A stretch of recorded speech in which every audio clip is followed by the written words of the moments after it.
If you want this podcast free of ads, follow us now on patreon.com/David McWilliams. What in the world is happening on Wall Street? Economic indicators. Who knows where this is going to end up? To understand the economy, you have to understand human nature. This podcast is powered by Acast. How are you doing there? It is podcast time. I'm complaining to John here. I have plantar fasciitis. Plantar fasciitis. In my heel. It's incredibly sore. Yeah, it's the sole of your foot. And what it does is that kind of, what do you call it? Grizzly bit or whatever it is. Yeah. Tightens up. And then it pulls your whole foot out of shape. But it's your heels really sore. Yeah. No, Sorry, by the way, this is two very pathetic representations of manhood here discussing their ailments. So last week my hip was gone, right? Yes. Okay, and I was taking the drugs. I was taking the drugs to go on stage. Right? Too many, actually. Far too many, right? And my opioids. And now I got up the other day and my heel is gone. Yeah, no, it's part. I'd imagine it's part of the same thing. But I had that a few years ago, and it was just before I was about to go on that big hike in the Picos. That's not a good idea. And no, but I had to really. It took me a month of intensive work to get it. Yeah, so I could do that hike. Well, listen, if anybody's got any solutions to the pathetic sight of an owl lad far too old to play five-a-side soccer, who's thinking my football career is over. You need a rocking chair maker and just comp plan. Exactly. Stick to that. And a rug. I just need a rug off my knees. And some of those soft, those creepy priest shoes. Remember the priests? I thought you already had them, Max. No, I don't. No, you sure? But do you remember that I was always really, the one thing about creepy priests in school, you could never hear them come up behind you. Do you remember that? Yes. And they just kind of arrived, like, oh, Jesus. Right? It's because they had those It's because they had the kind of orthopedic shoes they used to wear. Yeah. This is my theory about creepy priests and how they'd arrive up. And it was like, my mother's this great expression for somebody's a go be the wall. Have you ever heard that expression? Go be the wall? No. Person's a go be the wall. It's a brilliant Cork expression, right?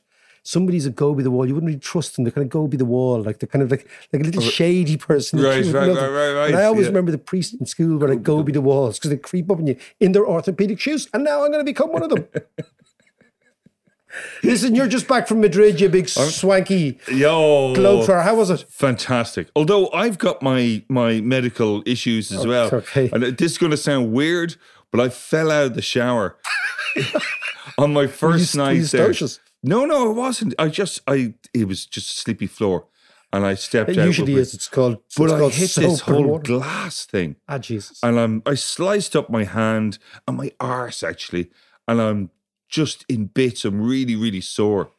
But anyway, Madrid is a fantastic city. I was really, really taken by it. Really grandiose. Yeah, is the best way to. It's an imperial city, isn't it? Oh, it's gorgeous. All the architecture, every street you walk down, beautiful. We tried, I don't know how many wines. I tried to keep track of the wines, but I kind of lost track. That's always a good sign. The haze of tapas and wines. And yeah, it was gorgeous. It's gorgeous. Well, it's interesting. We're going to talk about cities, John, today. We're going to talk about cities. Amazing thing about a city like Madrid, Paris, London, these are big imperial cities. They're kind of statement cities. They're cities that say, we're here, we're big, and we are the center of an empire. Yeah. So Madrid, the center of course, the Spanish Empire. And it's when you don't speak Spanish and you're not part of the Hispanic world, right? It's easy to forget just how enormous the Spanish Empire was. And how unbelievably rich it was. Unbelievably rich. It must have been. And Madrid was their imperial capital. Now, it's a fantastic economic lesson from Madrid, right? Which is the following. Madrid becomes enormous after the plunder of South America. Yeah. And South America's plunder was largely gold and silver.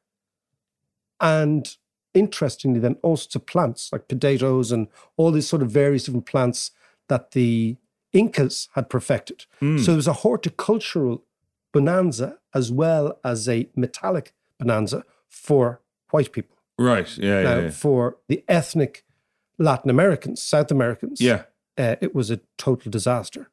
But there's a fascinating book called The Power of Gold by a guy called Peter Bernstein. And it talks about what actually happened in the Spanish economy in the 16th, 17th, 18th century, right? So Spain goes into the 16th century, the richest country in the world by a country mile, right? But something bizarre happens. They bring all the gold back and the silver, right, from Latin America, from South America, which were the Spanish colonies, right? And rather than getting rich, they end up getting quite poor. And what happened, it's a very interesting, remember we talked about Dutch disease and all this sort of stuff the last time? The Spaniards blowing it all, was it? Blew it all. It was like but you can see it was like that a country that won the lotto. Yeah. And you can actually see that in the city. You know, every street you walk down, gorgeous architecture, really intricate designs and all those. And you need big money and to pay, you know, the top craftsmen of the time, I'm sure, all came down to Madrid. That's exactly what happened. So you had like Madrid, basically the Spaniards, two things happened. It's much, much easier to spend other people's money than to work for a living. That's a general rule, right? Yeah, okay? Go along with that. So think about it, right? So the Spaniards took all the gold from the South Americans, right? They minted it all down. They turned it into gold ducats.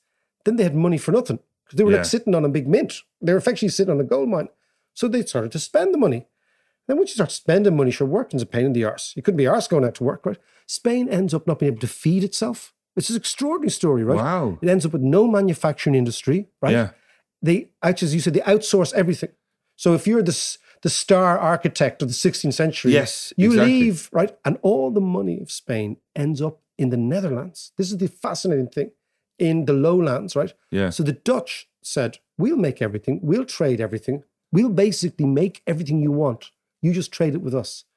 And so what you see in these legacy cities is the sort of, it's the economics of plunder, which looks amazing 400 years later, but it's actually a different model of city to the city I want to talk about today. There's other cities, right, go on, that establish themselves as trading outposts. And those cities basically live off their wits. They live off their brains. One of them, a great one, would be Shanghai, which became a trading outpost for Westerners. So anybody who wanted to trade with China had to get a license in Shanghai, which is why Shanghai is broken up into French Quarter, a British Quarter, American Quarter, German Quarter. Yeah, so right. Bombay is another great city. Petersburg, all these cities that were invented. And the one I want to talk about today is kind of tragic. Well, it's not kind of, it is absolutely tragic. It's the city of Odessa. Yeah. Because Odessa is a city that looks as if it's about to be bombed in the next few days by Russia, by the next week. Yeah. And it is a most fascinating place, right? It's also a most fascinating history of a city. It's that brilliant intersection where economics meets finance, meets money, meets people trying to transform their own lives, meets refugees, people coming from elsewhere, meets prospectors and gamblers and entrepreneurs and chancers, all in this extraordinary melting pot. And this melting pot is Odessa, and it looks as if it's about to be obliterated. Yeah, it's certainly in the crosshairs of the Russians. Well, the Russians want to take it. Yeah. Now, we're going to talk about Odessa today, and it's a different podcast, right? But it's a podcast about cities and what cities stand for. Because cities do have personalities. Cities do, as you talk about Madrid, it has a personality. Absolutely, yeah. You know, and cities have personalities. They have characteristics. They have traits. They represent things. Some cities represent, for example, dominance. Like Moscow now will represent dominance, aggression, imperial overreach. Odessa much more represents kind of Zelensky, nimble, funny, the small guy, the victim, but the victim that's clever and maybe can actually sidestep. A little bit edgy and stuff. Yeah, exactly. Yeah. So there's a book I read ages ago by Charles King. I think I might have told you about it. Yes, you called did. Odessa, Genius and Death in the City of Dreams. And I read this because I was going to go there. That's what I was going to say. I remember yourself and Murphy were going to head off there. We were going to head off there to see, you know, Richard Cook, who does Kilkenomics with me. Yes. Because he's learning Russian out there, and he was. We were going to go, and Richard had come down, right? But I read this book before Christmas. He's still there, by the way. No, he's back home. But I read this book before Christmas. He's just left. Yeah. I read this book before Christmas in order to get a sense of the place, in order to travel there this year at some stage, maybe in the summer, to explore it. Yeah. I never thought that I would be reading the book about a city that is about to be destroyed. So the guy who wrote this book is Charles King. He's a professor of international relations at Georgetown University. He's authored 5 books on Eastern Europe and the region. A really amazing guy, extraordinary grasp. Is he going to be on our first 11, do you think? Oh, he could play himself in. Well, given that my foot, between your hand and my foot, it'll be the first 9. There'll be 2 extra things. So let's go and talk to Charles King. Let's have a chat to Charles. Charles, how are you? Good morning to you. I'm very good. Thank you. Thanks so much for having me on. I'm a great fan. Not at all. Not at all. I want to establish the fact that you are from the Ozark. I am from the Ozark Mountains, very, very old mountains up in the northwest corner of Arkansas and into Missouri. And I grew up and went to college there. My mom still lives on the family farm. Because obviously it has been propelled to. What do you grow on that farm? Heroin, of course. I did grow up on a cattle farm with some horses along the way, and now, of course, everybody knows Ozark without the S because of the series. Yeah, no. It's actually completely captivated. Certainly in Ireland, it's captivated people, and there's a certain proximity because those original Ozark people are probably, as we were saying, Appalachians, and they're originally probably from here. Yeah, that's right. I mean, sort of Scots-Irish adventurers and pioneers and settlers, moved into that part of the country in the late 18th and early 19th centuries. And in fact, my family, the Kings, which I think is a Scots-Irish family, came to that part of the state from Tennessee in the 1870s, 1880s. So they've been there for a long time. Yeah, no, because as some people don't know the American expression, hillbilly is actually comes from followers of King Billy, i.e. Northern loyalists who lived in the hills, in the Appalachian Hills. That's where they're from. That's right. That's right. There's a long tail there. In fact, the place where I went to college in Fayetteville, Arkansas, which is where the University of Arkansas is located, actually had a bagpipe band. So, there are these long traditions out there that remain. Now, listen, Charles, let's talk about Odessa. I read your book. I don't know why I picked it up or when I picked it up, but I read it a couple of months ago. Fascinating.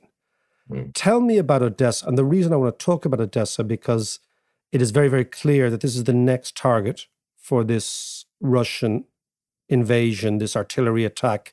And I think, lamentably, this will be somewhere where we're going to hear about a lot in the next few days for all the wrong reasons. I think that's sadly true that, you look at the pictures that have been coming out of Odessa over the last week or so, and you see the sandbags being piled up on the beachfront. You see the anti-tank hedgehogs, those crisscross things welded to prevent tanks from coming down the street, littering all the main streets in the old historic city center. And the one thing that was very moving to me is that local residents had sandbagged a very famous statue of the French adventurer, the Duc de Richelieu, which is a real symbol of the city, right at the top of those famous Odessa steps that lead down to the port. And just his head, the head of the statue peeking out from behind sandbags as people rush to save the amazing historic heritage of this city from Russian bombardment and missiles. The first thing I think to understand about the city is that it's really, despite its history, despite its heritage, it's a very young city. I live in Washington, D.C., and it's older than Odessa is. So it's a very, it's founded in the early 1790s as Russia's kind of window on the world, the Russian Empire's window on the world. And what's so sad in this present moment is that, Russia has become everything that Odessa was built to fight against. Explain that to me. Well, it's this cosmopolitan city where street after street is a kind of Russianized or now Ukrainianized version of a foreign name. Whether it's the Duc de Richelieu, who was a refugee from the French Revolution, or a person named José de Ribas, who was this Neapolitan adventurer who is the real founding father of the city in the late 18th century. And name after name, these great associations. Isaac Babel, the great Russian short story writer, the creator of an image of Jewish Odessa in the early 20th century, the poet Anna Akhmatova, people who are cosmopolitan and open to the world and simply don't believe in the idea of exclusive pure nationalism. That's what the city kind of represented over its just a little over 2 centuries of history. Russia has become the opposite, right? The great Russian idea, Russian nationalism, a dictatorial political system. And that's why in so many ways throughout its history, Odessa has been a very dangerous place to be. Because it represents something that is at odds with various incarnations of Russian rule. Exactly right. At odds with, incorrigible, difficult to control. It's all of those essential features of urban life, of creative urban life, that whether it was under Stalin or now under Putin, or for that matter, under the Russian Tsars, the city has seemed a place of revolutionary fervor, where the arts and politics mix in ways that for authoritarian leaders have been very dangerous. Yeah, they're almost dangerous. They're almost annoying initially for authoritarian leaders because it's kind of an annoyance that there's a friendship. Yeah. But let's go back, because I read your book, and again, I'd assumed that around the Black Sea there were these settlements that go all the way back to the early Greeks and before that, and that Odessa would have been part of that. It would have been some sort of Greek trading settlement that then became Russified, la la la. It wasn't. It was kind of an invented city. Yeah, it was very much an invented city. There were Greek settlements, and much more important Greek settlements, dotted all around the Black Sea from, the 6th or 7th century BC on, then later became Roman trading ports. But Odessa, apart from being a kind of small Ottoman outpost by the 18th century, really had nothing to recommend it. But it had a pretty good port, and as the Russians moved south in the late 18th century, pushing out the Ottomans, who had vaguely controlled that part of the northern coast of the Black Sea for more than 2 centuries, the Russians decide to establish a port city there that will begin to link up with trade coming from the north, from wheat fields of what will become Ukraine, even farther north into Poland. And by the beginning of the 19th century, Odessa has become the most important commercial port for the Russian Empire on the Black Sea. And from there, and this is the days before the opening of the Suez Canal, so trade around the Black Sea and through the Bosphorus and the Dardanelles into the Mediterranean, out into the Atlantic, that becomes hugely important. And for a while, the fruits of Russian and Ukrainian fields flow through Odessa and makes it very, very rich by the middle of the 19th century.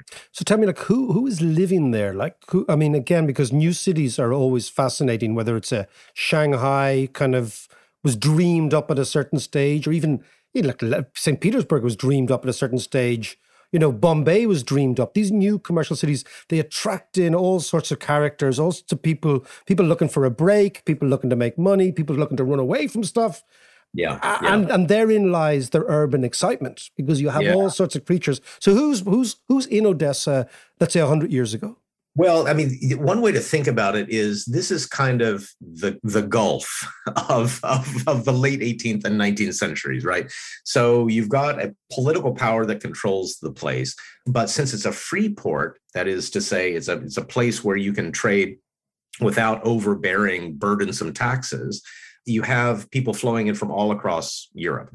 Of course, there are people we would now call Russians and Ukrainians, Jews who increasingly come to the city from the north, but also French nobles exiled after the French Revolution. You have Italian traders. For a while, Italian is a kind of lingua franca in the 18 teens and 20s in Odessa. And it develops this kind of reputation as a kind of cosmopolitan, difficult to control space on the back of these amazing trade networks and relationships that are developing. And I'm talking your book, but even there's Pushkin is hanging out there. Eisenstein is there. Babel is there, as you said. Some of the greats of Soviet/Russian intellectualism are in Odessa. So that's right. So give me a flavor of that. Yeah. So, Pushkin comes there in the 1820s, not of his own will, because even though Odessa is a growing, wealthy port, there's not much around it out in the countryside. And Pushkin, who had defended the sensibilities of the Russian elite as a poet, who never pulled his punches as a poet, was exiled there in the early 1820s, fell in love actually with the wife of the local governor, wasn't it? Yeah. That was quite it was quite a dangerous affair to be having. It was pretty dangerous, but love will out. And he sort of immortalized that relationship in Yevgeny Onegin, the great novel in verse, of course, later the famous opera. But the storyline about an old lover who comes back and sort of tempts a woman who is happily married to a man of prominence is very much the story of Pushkin and Liz Vorontsova and the governor, Vorontsov. But, Odessa, because it's this window onto the rest of the world, it literally looks out on the Black Sea and looks toward Istanbul and looks toward the Mediterranean. It has a temperate climate. It feels much more like a Mediterranean city than it does like a Ukrainian or earlier Russian imperial city. And for that reason, I think it just attracts people to this sort of sense of openness and possibility and self-reinvention over time become very much part of the Odessan landscape. And what the book also does is it goes through this kind of heyday, this late 19th century, early 20th century heyday where you've flourishing of, you've got money. So once you've got money, you've got art, you've got literature, you've got a burgeoning middle class, you've got people on the way up, you've got people with social aspirations, with pretensions, all the good stuff, all the stuff that makes the world go round. And then you move to the Second World War and the absolute horror of, I would say, one of the more unreported Holocausts that occurred in Central, I mean, it's crazy to call it Central Europe, but I mean that in parentheses, in that neck of the woods. Explain what was going on there, prior to the Second World War, then the beginning of Sovietism, and then the Nazi, and then Romanian invasion. Yeah. It's an episode of the Holocaust that is not very well known at all. But during the Second World War, Odessa was the only major Soviet city to be occupied by someone other than the Germans. So it was occupied in 1941 with the Axis invasion of the Soviet Union. I use that term because, of course, we think of the German invasion of the Soviet Union, but it's German allies in Europe who are also part of those invading forces, the most important of which in the Southern theater were the Romanians on the German side during the Second World War for most of the Second World War. And they occupy Odessa and set up as part of their own land grab and nation building expansionist policy, this idea of expanding Romanian territory along the northwest coast of the Black Sea. They create their own kind of colony in the same way that the Germans had done in Poland and portions of the occupied Soviet Union. They create their own colony called Transnistria, that is on the other side of the Dniester, or Dnistru, as the Romanians call it, river. And for the period from 41 to 43, that area is occupied by the Romanians, the city and the surrounding countryside become killing fields. The Romanians are responsible for killing more Jews during the Second World War than any country other than Nazi Germany, by deporting Jewish citizens from the city out to camps that the Romanians had created in this Transnistria zone, or by, especially in 1941 itself, right at the time of the beginning of the occupation, massacring Jews inside the city. And in working on this book, one of the things that I came across were things that I think had not been seen since 1945.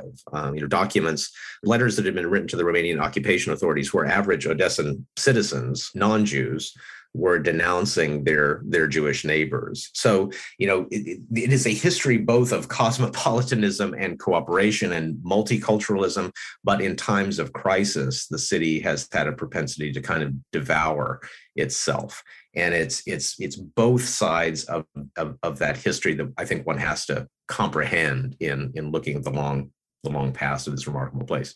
And so by 1945, the Jewish population is decimated completely. It's virtually wiped out. From having been for about a quarter of the population before to being virtually zero. Now, the good news is that the Soviets had a remarkable evacuation effort at the very beginning before the Romanian troops arrived. And so a good part of Odessa, filmmakers, writers, artists, and other intellectuals, including just average folks, decamped to other parts of the Soviet Union, including as far afield as Central Asia, which became, a remarkable center of Soviet culture during the occupation years. But for those that remained, it was virtually impossible to survive within Odessa itself. And so people were either deported, where they died of starvation or disease, or were actively killed by Romanian soldiers and gendarmes during the war. Yeah, no, it was very eye-opening for me reading it, because it's an episode that I think very, very few people are aware of. It's a very, very dark piece of Romanian history, which their Romanians aren't very, very quick to admit to or to revise in any way. But that being said, let's go forward then to the Soviet time. So what sort of city is it under Stalin, but then under Brezhnev and the thaws of the 70s, under Gorbachev? What sort of place is it? Yeah, well, it had this incredibly dark episode in the Second World War, of course, but there was this sort of ashen thread that runs through Odessa's history, not only of great triumphs and cultural achievements and so forth, but of violence. Whether it's the fact that at the end of the 19th century, Odessa had the highest suicide rate in the Russian Empire. You think about the economic dimensions of this, that, life rises and falls on the market. And when wheat prices tank, businesses are ruined. Or when there's a war somewhere in the Ottoman Empire, or warships on the Black Sea, businesses fail and livelihoods disappear. And so part of the life of this city was this incredible up and down. And then you add to that the plague, that this is a plague-strewn city throughout most of the 19th century. So all of those things together mean that by the time the Second World War is over, I think people are much more interested in remembering the good times than the bad. And in some ways, what happens after 45 is under the Soviets, the creation of a saccharine version of Odessa's history, that it's all about, Jewish comedians, and it's all about the nostalgia for the late 19th century and cafes and, this cosmopolitan world. And then, of course, Odessa is declared after the war a hero city, a designation that only a few Soviet cities, Leningrad, for example, had because of the way in which they had resisted the occupiers. But even that, in the Odessa case is a little bit of a whitewash, because it wasn't so much the resistance to the occupiers, but the very complicated stories of resistance and collaboration under the Romanians that really is the true history of the city. But it is certainly true that after 45, Odessa musicians and comedians and artists and opera singers, become renowned, not only across the Soviet Union, but around the world. And tell me, you're a professor of politics, you of ethnicity, you embrace that part of the world, Russia and Ukraine for all your career, as far as I can see, Charles. What is the situation now? What do you think? Again, this is not just putting on your historian of Odessa and cities on, but you're a historian of that area. How do you think it's all going to play out? Because again, what we're talking about is Odessa being the very antithesis of the image of Russia or that part of the world that Putin seems to have embraced. Yeah. Well, it is. And I think, one searches for moral clarity in lots of conflicts around the world. One searches for moral clarity that is not simply whataboutism when you think about one country invading another country and the degree to which there's, an international sanction for that or not. But it's hard to think of in my lifetime a moment when the moral clarity here seems to be more obvious. You have a country that has been invaded by another country, a peaceful society that has suddenly fallen under bombs and rockets and missiles. What I worry about right at the moment, I think, as everyone does, is the fact that there's no particular end game on the Russian side other than utter destruction. And I keep thinking of that quote with, it's either Mao or Che Guevara, and I can't remember which, who said, the guerrilla to win only has not to lose. And I think in some ways that is the position Putin is in now. He doesn't have to occupy and administer all of Ukraine. All he has to do is make it a killing field and destroy it and, keep it in turmoil for years to come. And surely he and his advisors must be looking to 2024, not only Putin's own next presidential race, but the presidential race in the United States, and wondering whether, in a revived Trump administration, should it come to that, will that break up this remarkable alliance that Joe Biden has and other major leaders have formed to counter Putin? So, I think the immediate future is likely to be one of destruction and turmoil, which fits Russian interests and leads obviously to lives destroyed and disrupted for Ukrainians. But if we can go back to your Russian history, is there similar episode that we can kind of go back in Russian history and say, okay, something similar happened in this part of the world before? And there is a playbook because, it's Putin, the amateur historian, who has emerged in the last 12 months, having never really given much views on history. He seems to be selectively picking from pieces of Soviet and Tsarist history to explain his motives. So is there anything there we can look back to and see? Sure. I mean, it depends on whether you want to, use history just as a way of justifying something you've decided to do for plenty of other reasons, which I think is probably the playbook here. But, if you want to go back even to the foundation of Odessa itself, you've got a little bit of history that could be used for whatever propaganda purposes you would like. I mean, Odessa is founded because Catherine the Great begins this great push to the south to grab and occupy territory that had been controlled either directly or indirectly by the Ottoman Empire. And this is portrayed at the time in the very late 18th century as the arrival of peace and civilization to a benighted, conflict-prone part of the world. Of course, for the local Tatar and Turkic shepherds who were living there, or the Ottoman fishermen who were on the Black Sea, it didn't look particularly turmoil-prone at all. But Catherine, when she then moves south, creates all of these new cities, from Odessa itself to Sevastopol, the great port in Crimea that becomes the seat of the Russian Imperial Black Sea Fleet, and today, of course, the seat of the Russian Black Sea Fleet. So there are plenty of ways in which you can narrate history that makes the entire territory of Ukraine, or at least most of the territory of Ukraine, into a forever Russian space. But what has been going on since at least southern Ukraine, Crimea, became part of the Russian Empire in the end of the 18th century, is a backtelling of history to justify what looks like straight up imperial expansion. And just before you go, if you look at the map, okay, if you can just conceive of the map, it seems that from Crimea, the Russian advance is to take that coast, to take the entire Black Sea, to, in a way, hermetically seal Ukraine without any access to the sea. Yeah. I mean, I think that's right.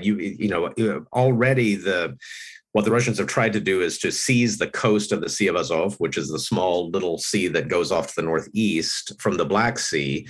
And they seem to be in control of the most of the territory around the coast there, including the port city of Mariupol, which has been just devastated, absolutely destroyed, and have installed, according to news reports, a new pro-Russian mayor there.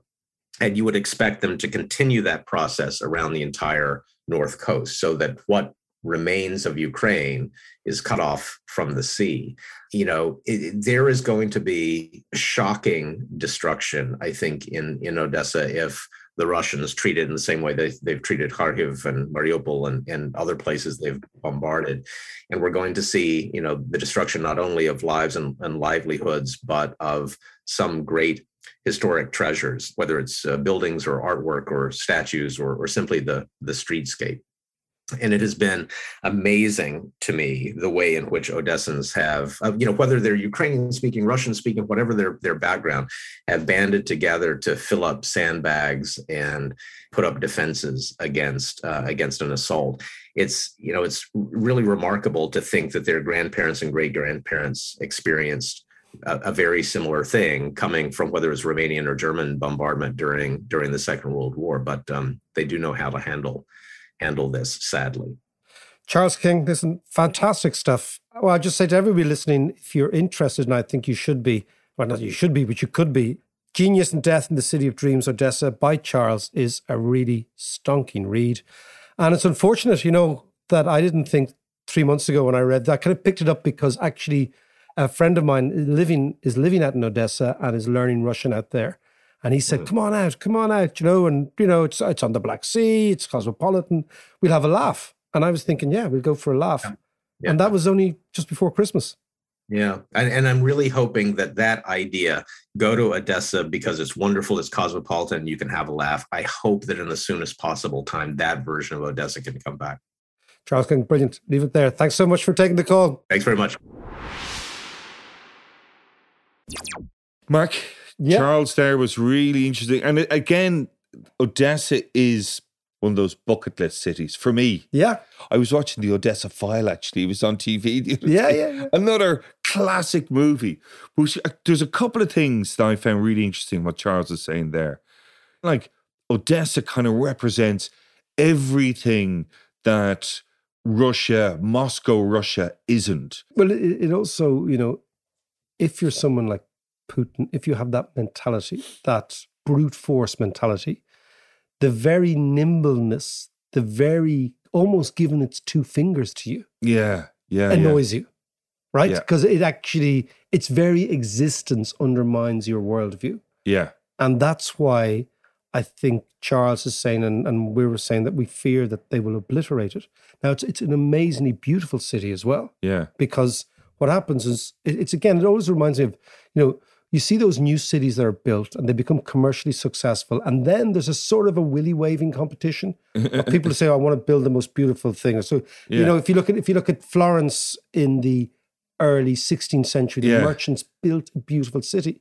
But it's like Odessa's the same. Yeah, but it's like modern day Dubai or Abu Dhabi and stuff. It's kind of trophy architecture and everything. Yeah, I mean, ugly. A lot of the stuff is ugly, but they're trying to be these. They're trying to make a statement about themselves. Yes, yeah. So what Odessa represents is the crushing of dissent, the crushing of an alternative way of looking at things, and in a way, for the Ukrainians, certain cities, it's interesting for the Russians, the way Stalingrad was absolutely significant in the Second World War. Yeah. Maybe for the Ukrainians, somewhere like Odessa will be so significant if it falls to the Russians. But as Charles was saying, he was thinking, he's been there loads and loads of times, he said, they're up for the scrap. And they've been there before. Well, all the Ukrainians are. The surprising thing as well, and you probably knew this, but I didn't, was the role of the Romanians in all of that. The Romanian fascist government that sided with the Germans in 1940 was an abominable regime. Abominable. And maybe who was the leader of the Romanians? So it was a guy called Antonescu, who was a colonel and then became a general. Right. But the atrocities perpetrated against particularly Jews in Odessa is a shocking, shocking story. And as Charles said, it was the only city during the Holocaust that wasn't run by Germans. So the Romanians could be counted on to do as bad and worse as the Germans in this mental. And this is what worries me so much about what's going on in Ukraine now. It feels like a Second World War moment. It feels that we are unleashing forces that are so mad and are so uncontainable and are so driven by racism and so driven by nationalism and so driven by all those brutalist emotions that create extraordinary catastrophes for humans. When you convince, like the fact that Putin has been able to convince many Russians that Ukraine is a Nazi state. Yeah. When it's self-evidently not. I mean, as I've always said that, any country that elects a comedian is a brilliant democracy. No, it is, because, he's not a strong man. He's not a party apparatchik. He was a TV comedian. And if you're... Yeah, but there is, Macker, a very distinct difference between electing a comedian, a clever comedian, and electing a bunch of clowns. It took the fellas across in the UK, the biggest clown. We'll come back. And a little bit here as well. That's true, actually. We will come back to that point. But on the issue of the comedian, if your country is secure enough to elect somebody like that, it means that democracy is becoming ingrained and deep. And you contrast Zelensky's career to Putin. Putin's KGB, he's insider, he's the Leningrad mob. He's then Yeltsin's chosen successor. Why? Because he says to Yeltsin, don't worry, I'll allow all your thievery to go unreported. Then he creates around him his own oligarchs. Then he expands. Then he kills people. Then he jails people. Then he creates a parallel democracy. Then he imprisons dissidents. Yeah. That is an image of the world which is not a million miles from the fascism that caused the Second World War. And that's, I think, where we leave it, because that's what's at stake. Just a quick shout out to all our Patreons. Thank you so much for supporting us over the last year. I hope you're enjoying the course. I hope you're enjoying the questions. I hope you're enjoying the chats on Patreon. And if you do fancy supporting us, all you got to do is go to patreon.com/David McWilliams.